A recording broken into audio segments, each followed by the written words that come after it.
Somewhere beneath the volcanic ash of Pompeii, scratched into the plaster of a Roman house, there is a sentence. 5 words, 25 letters, a perfect square. And for almost 2,000 years, no one has been able to tell us what it means. The year is 79 AD. The place is Pompeii, a Roman city built in the shadow of a mountain that no one yet knows is a volcano. In 19 days, this city will be buried under 16 feet of ash, and the strangest piece of evidence from the entire ancient world will be sealed inside it. The evidence is this: 5 Latin words arranged in a 5 by 5 grid. The words are Sator, Arepo, Tenet, Opera, and Rotas. The grid is a palindrome. Read across the top, you get Sator. Read down the left side, also Sator.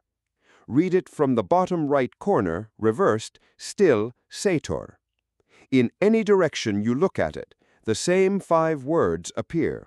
Translated word by word, the Latin is straightforward enough. Sower means the sower. Arepo appears to be a name. Tenet means holds or guides. Opera means works, and rotas means wheels. Strung together, the most common reading is, the sower Arepo holds the wheels with care, which sounds like a sentence until you ask the obvious questions. Who is Arepo? The name appears nowhere else in the entire Latin language, not in literature, not in records, not on any other inscription in the Roman Empire. And why would anyone, in a Roman house, in the year 79, carve this onto a wall? On the 24th of August, 79 AD, at least according to the traditional date, Mount Vesuvius erupted. Pompeii was buried. Whoever carved the square into the plaster of the house of Publius Pacius Proculus was either dead or had run for their life, leaving the inscription behind. The ash sealed it perfectly. For 1,670 years, no living person saw the Sator Square again. Then, in the 18th century, the diggers came. Pompeii was rediscovered in 1748. Slowly, over the next 2 centuries, archaeologists peeled back the ash, room by room, house by house.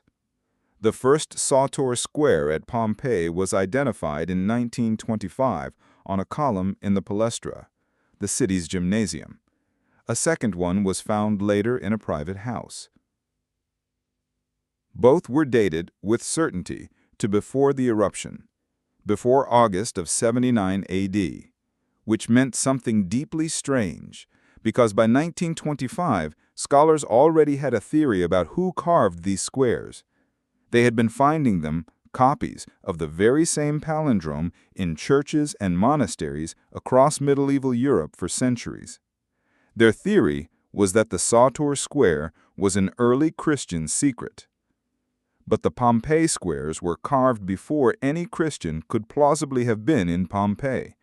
The case, as historians say, was reopened. Here's what we know. The Sator Square has been found, in physical form, at 5 major archaeological sites across the Roman Empire. Pompeii, Italy, dated to before 79 AD, the oldest confirmed examples. Dura Europos in modern-day Syria, a Roman garrison town abandoned in the 3rd century. 4 examples were excavated there in 1931 and 1932. Manchester in northern Britain, a single example carved into a 2nd century potsherd found in a rubbish pit at a Roman fort. Cirencester, also in Britain, a Sator Square painted onto Roman wall plaster dated to roughly the 4th century, and smaller finds scattered across Italy, France, and Germany, usually on stone, ceramic, or plaster. The geography is the first strange thing. These 5 sites span almost the entire width of the Roman Empire, from northern England to the Syrian desert, from the 1st century to the 4th. And in every single case, the same 25 letters, the same 5 by 5 grid, the same impossible palindrome. Whatever this square meant, somebody, somewhere, was teaching it to other people, carrying it across borders, reproducing it perfectly for at least 300 years. The second strange thing is the math. Take the 25 letters of the Sator Square, pull them apart, rearrange them. You can spell with perfect efficiency the words paternoster twice, once horizontally, once vertically, crossing at the letter N. Paternoster, Latin for Our Father, the opening words of the central prayer of Christianity. And the letters left over are exactly 4 A's and 2 O's, Alpha and Omega, the Greek letters that, in the book of Revelation, name the beginning and the end. When this rearrangement was discovered in the 1920s, 3 separate scholars announced it independently within 2 years of each other.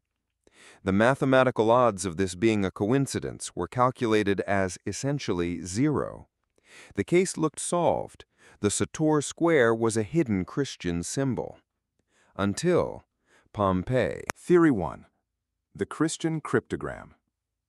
This is the theory that dominated scholarship for most of the 20th century. The Sator Square is a secret prayer, hidden inside plain sight, used by early Christians during periods of Roman persecution. The paternoster arrangement is the proof. The problem is the dating.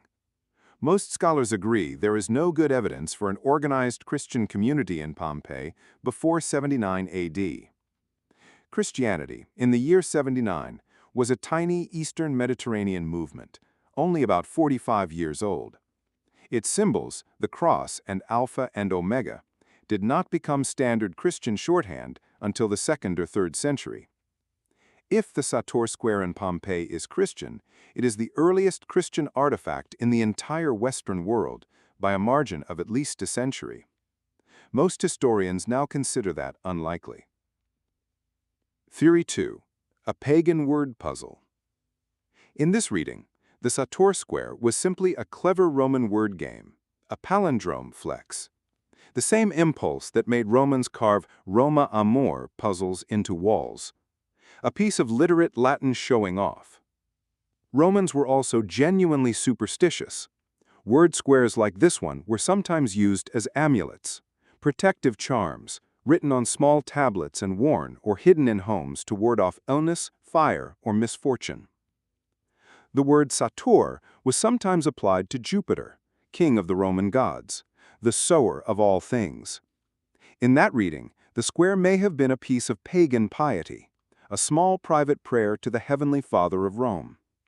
Later, when Christians spread through the empire, they would have found this familiar puzzle and recognized something in it, the paternoster anagram, the Alpha and Omega. So they adopted it, recopied it, carried it into medieval monasteries. In this version of the story, the Sator Square is a pagan artifact that converted to Christianity.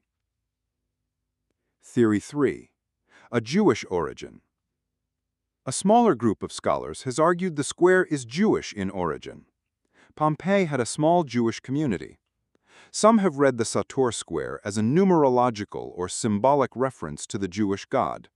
The paternoster, the Our Father, also appears in Jewish prayer tradition, though not by that name.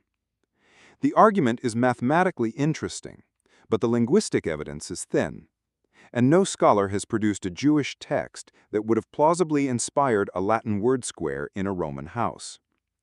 Most working scholars today consider Theory 2, the pagan puzzle theory, the most plausible. But most plausible is not the same as solved. Here is what we still cannot answer. Why does this specific palindrome, out of all the palindromes Latin can produce, appear perfectly preserved across 1,900 miles and 300 years of the Roman Empire? Why does it contain the exact letters needed to spell Pater Noster twice, with 2 alphas and 2 omegas left over, if it was just a pagan word game? And the name Arepo, why this name, a word that appears nowhere else in the entire surviving body of Latin literature? Some scholars think it was a proper name. Others think it was invented purely to make the palindrome work. The honest answer is that we do not know. The Sator Square has been studied for more than 2 centuries. Its bibliography runs to thousands of pages. There have been conferences, monographs, doctoral theses. And the consensus, after all of that, is that there is no consensus. Someone in Pompeii, sometime before August of 79 AD, walked up to a wall in a private house, picked up a sharp tool, and carved 25 letters in a 5x5 grid. Maybe they were praying. Maybe they were doodling. Maybe they were doing something we have not yet thought of. The case remains open. Case number 2 opens in 10 days. In the year 108 AD, a Roman legion of approximately 5,000 soldiers marched north into the Scottish Highlands. They never marched back.